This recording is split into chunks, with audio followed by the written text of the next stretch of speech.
हमको क्या मिला? आपने देखा ना, 2% वाले को उप मुख्यमंत्री मिला और 18% वाले को दरी और झाड़ू मिला। तेजस्वी यादव अपने खुद जो है 14% है, जिसका 7% उनके बिरादरी का लोग भाजपाई है, वो अपना मुख्यमंत्री का ऐलान करवा लिए। 2% वाले का उप मुख्यमंत्री का ऐलान करवा दिए, और जिस वोट के भरोसे वो सत्ता में आएंगे उसका ऐलान करने में डर लगता है। काहे डर लगता है भाई? आपको वोट दे कौन रहा है मुसलमान के अलावा? कोई वोट दे रहा है? नमस्कार, आप देखना शुरू कर चुके हैं न्यूज़ फॉर पब्लिक और मैं हूं फैयाज। इस वक्त हमारी मौजूदगी पंडौल प्रखंड के अंतर्गत भवानीपुर गांव में है, और जहां AIMM के जो मधुबनी विधानसभा 36 के प्रत्याशी हैं राशिद खलील, वो मधुबनी विधानसभा के विभिन्न जगहों पर जाकर के कैंपेनिंग कर रहे हैं। जो वोटर है उनको जगाने का काम कर रहे हैं। तो इसी कड़ी में हमारे साथ जुड़ने जा रहे हैं AIMM के जो प्रत्याशी हैं राशिद खलील जी। उनसे हम बातचीत करते हैं। भवानीपुर गांव में पहुंचे हुए हैं, क्या जनता के द्वारा कहा गया आपको? भवानीपुर के लोग तो ये कह रहे हैं कि आपको आने की ज़रूरत नहीं थी जी ये सब पैक हो चुका है पहले ही। जी पतंग के नाम पे सब पैक है। बैरिस्टर असदुद्दीन ओवैसी साहब के नाम पर, जी मधुबनी में बदलाव के नाम पर सब कुछ पहले ही पैक हो चुका है। जी 10 साल से जिन लोगों ने काम नहीं किया उसका हिसाब लेने का समय है, और जनता हिसाब करके अपने डायरी में नोट कर लिया है। ठीक है, 11 नवंबर को जनता जो है चुनाव आयोग के हवाले कर देगा अपनी डायरी, और 14 नवंबर को जब खुलेगा तो धन्ना सेठों के पाँव के नीचे से ज़मीन खिसक जाएगी। अच्छा, कौन कौन से गांव का आज आपने दौरा किया है?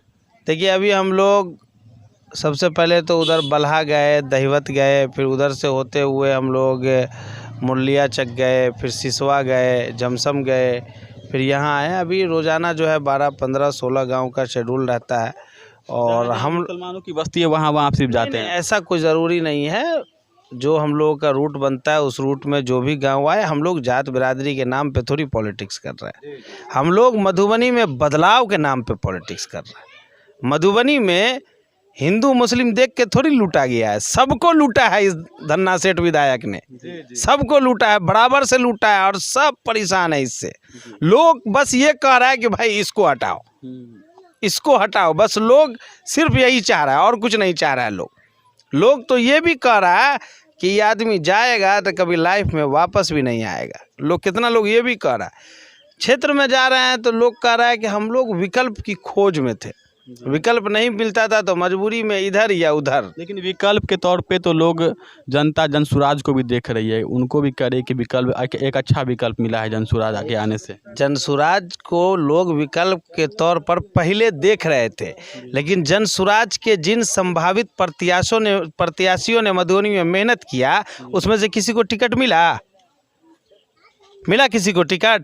वाकई में अगर जनसुराज ईमानदार पार्टी होती और अपने मेहनत करने वाले कार्यकर्ताओं को टिकट देती तो मधुबनी की जनता उसके बारे में सोचती। वो तो टिकट बेच दिया। अब जो आदमी टिकट लेकर आया है उसको संगठन का लोग नहीं पहचान रहा है, और जिस संगठन का लोग नहीं पहचान रहा है जिसको, उसको जनता कैसे पहचानेगी?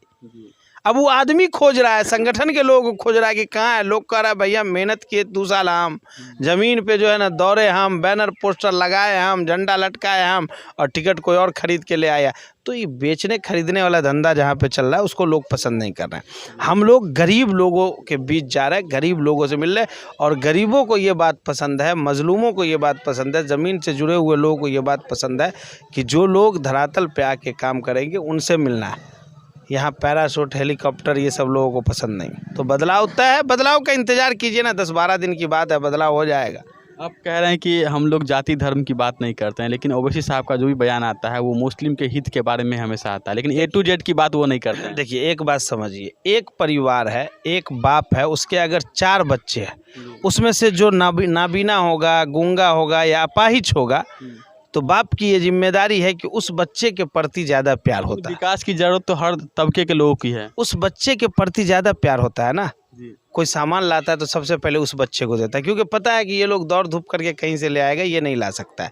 वही हाल इस देश के मुसलमानों का है। सभी लोगों को आरक्षण मिला, किसी को कुछ मिला, किसी को कुछ मिला, लेकिन हमको क्या मिला? आपने देखा ना, 2% वाले को उप मुख्यमंत्री मिला और 18% वाले को दरी और झाड़ू मिला। तेजस्वी यादव अपने खुद जो है 14% है, जिसका 7% उनके बिरादरी का लोग भाजपाई है, वो अपना मुख्यमंत्री का ऐलान करवा लिए। 2% वाले का उप मुख्यमंत्री का ऐलान करवा दिए, और जिस वोट के भरोसे वो सत्ता में आएंगे उसका ऐलान करने में डर लगता है। काहे डर लगता है भाई? आपको वोट दे कौन रहा है मुसलमान के अलावा? कोई वोट दे रहा है? कोईरी वोट दे रहा है उनको, यादव वोट दे रहा है, चमार दुसाद उनको वोट दे रहा है, ब्राह्मण भूमियार राजपूत उनको वोट दे रहा है, कोई वोट नहीं दे रहा है। पूछता तक नहीं है लोग। तेजस्वी के नाम पे थूकता है लोग। कौन वोट देता है उसको मुसलमान के अलावा? मुसलमान जिस दिन इस बात को समझ जाएगा कि मेरा सिर्फ दुरुपयोग हो रहा है, उस दिन देखिए कैसे क्रांति आएगी।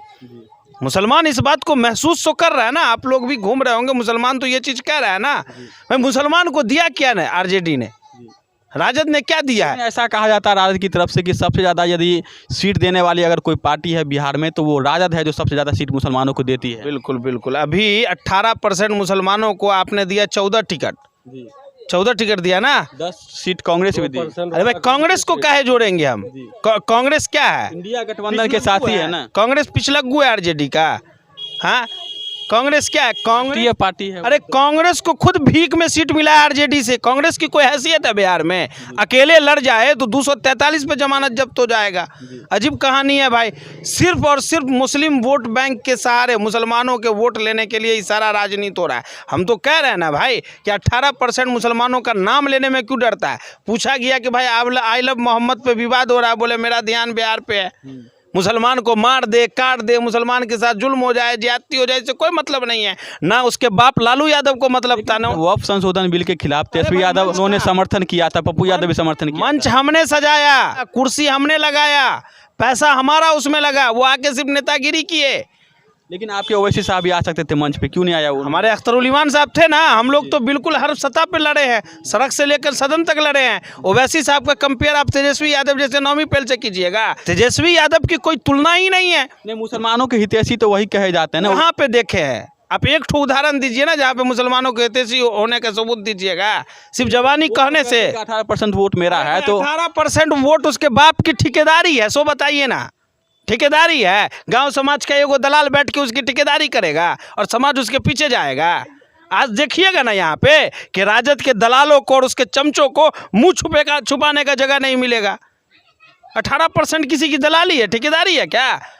लालू यादव ही करके दिए हुआ 18%। अच्छा, ये जो आप समीकरण बता रहे हैं मिथिलांचल में जीत का, जो आप ताल ठोक रहे हैं, सीमांचल में मुसलमानों की आबादी 65 से 70%, तो वहाँ जो आप समीकरण बताते हैं वो सही समीकरण लोगों को लगता है। लेकिन यहाँ आप मिथिलांचल में मुसलमानों की आबादी 25% है, तो किस समीकरण के तहत ये कहते हैं कि हमको कामयाबी मिलने जा रही है? ये बताइए। हमको एक बात बताइए, अभी जो वर्तमान विधायक है उसको अपने बूथ पे जो है 20 को 25 को वोट मिलता है।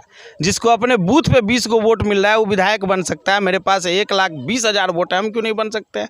समीकरण क्या होता है भाई? आप कहिएगा मुसलमान 25% मुसलमान हमारा, तो 75% हिंदू भी तो कहेगा कि हमारा है। मुसलमान हमारे साथ हिंदू नहीं है, हमारे साथ आजाद समाज पार्टी के लोग नहीं हैं, हमारे पर स्वामी प्रसाद मौर्य की पार्टी के लोग नहीं हैं। हम ब्राह्मणों के बस्ती में जा रहे हैं, राजपूतों के बस्ती में जा रहे हैं, दलितों के बस्ती में जा रहे हैं, भूमियार के बस्ती में जा रहे हैं। हम मधुबनी की बदलाव की बात कर रहे हैं, आप मुसलमान कह रहे हैं। अभी जो आप कैंपेनिंग 5 दिन 6 दिन से कर रहे हैं, सिर्फ मुसलमान के ही बस्ती में आप जा रहे हैं। आप एक भी गाँव का नाम नहीं बताया जो हिंदू का बस्ती है। अच्छा एक बात बताइए, सिसवा में कितना घर मुसलमान है?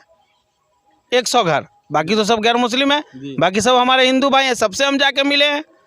उनके द्वारा क्या फीडबैक मुसलमान उनका यही कहना है कि भाई युवा कोई राजनीति में आया है, हम लोग इनको आशीर्वाद देंगे, दे रहे हैं लोग आशीर्वाद, लोग खुश हैं। भाई मधुबनी में लोग बदलाव चाह रहे हैं। समीर देखिए, सच्चाई ये है कि लोग समीर महासेठ से उब चुके हैं। लोग बस ये कह रहे हैं कि भाई जैसे इसके बाप से जान छूटा वैसे ही बेटा से जान छूट जाए, अब दोबारा नहीं चलेगा। विधायक को हराना आपके लिए कितना चुनौतीपूर्ण है? जमानत जब्त नहीं होता है, लेकिन चुनौतीपूर्ण तो रहता है। चुनौती क्या, बैक फुट पे धकेल दिए, रेस से बाहर कर दिया, अब कितना करें? अभी रेस से तो बाहर कर दिए ना, अभी आप जीत का जश्न मना रहे हैं। अरे भाई रेस से बाहर है समीर महासेठ वोट कटवा साबित होगा इस विधानसभा में। और समीर महासेठ को जो वोट दे रहा है वो इनडायरेक्टली भाजपा को मदद कर रहा है। कटवा तो आपको लोग कह रहे हैं आरजेडी के समर्थन। अच्छा एक बात काटने के लिए आप आए हैं, बीजेपी को फायदा पहुंचाएंगे आप। एक बात बताइए कि आप जाइए ग्राउंड जीरो पे जाकर लोगों से पूछिए कि किसके साथ है, तब ना पता चलेगा। हम लोग घूम रहे हैं, हम लोगों को मालूम है ना। समीर महासेठ जी को तो अपने स्कॉर्पियो में बैठाने के लिए 4 अल्पसंख्यक का आदमी नहीं मिल पा रहा है। 500 रुपया रेट था, उसको 700 रुपया सुने कल किया गया, 700-800 रुपया, तो उनको तो आदमी नहीं मिल रहा है। आपके यहाँ क्या रेट चल रहा है? अरे भाई हमारे यहाँ तो लोग अपनी गाड़ी लेके आ रही, देख रहे हैं, यो एक आदमी खरीद के दिया है, ये देख रहे हैं। हमारे एक दलित भाई ने मोहब्बत से ये गमछा जो हमारे दलित भाइयों की शान है, ये गमछा सबको ला के पहनाया था। हमारे पास गाड़ी घोड़ा सब लोगों का दिया हुआ, हमारे पास अपना है क्या? हम तो कह ही रहे हैं कि भाई जो लोग वोट देंगे बदलाव के नाम पे, वो लोग हमारी मदद भी कर। राजनीति में कहा जाता है जिसके पास छल बल कल होता है वही हम उन्हीं को कामयाबी 14 मिलती है, नवंबर को लेकिन आपके पास पैसा का बल नहीं है, कैसे जीतेंगे? 14 नवंबर को दिखा देंगे कि गरीबों की ताकत क्या होती है। गरीबों की ताकत क्या होती है, 14 नवंबर को हम दिखाएंगे। और हमने बार बार कहा है, एक नहीं 100 धन्ना सेठों से लड़ने का जिगर रखते हैं। पैसा क्या है भाई? पैसा तो आने जाने वाली चीज़ है। आपके जिगर में दम होगा ना, तब ये किसी का सामना कीजिएगा। इस क्षेत्र में बहुत पैसा वाले लोग हैं, लेकिन किसी की हिम्मत है समीर महासेठ के खिलाफ खड़ा होने की? हमने दिखाया ना, जगाया ना लोगों को। आज हजारों हजार की संख्या में लोग जगे हैं ना भाई। हम समीर महासेठ से हमारा कोई व्यक्तिगत दुश्मनी थोड़ी है। हमारी लड़ाई ये है कि भाई काम क्यों नहीं किया आप? जनता से क्या होना चाहिए बताइए, अभी क्या होना चाहिए? अभी बदलाव होगा, मधुबनी की जनता तैयार है। और क्या बचा हुआ काम, क्या बचा? अरे मधुबनी में कोई काम ही नहीं हुआ तो हम नाम किसका ले? मधुबनी में खाली एगो मेट्रो स्टेशन बना बस, वहाँ समीर जी के घर के पीछे वो तो उन्होंने किया। हाँ तो वहीं पे बना, नहीं देखे हैं? जाइएगा समीर जी से पूछिए कहाँ पे बना है। अभी इंटरनेशनल एयरपोर्ट भी हुआ गिलेशन के आसपास बनवाए हैं शायद कहीं पे, हम लोग तो नहीं। स्टेडियम का भी तो निर्माण करवा रहे हैं इंटरनेशनल। हाँ क्रेडिट हम किस बात का क्रेडिट देंगे? स्टेडियम निर्माण करवा दिया आपके मोहल्ले में, निर्माण करवा दिया।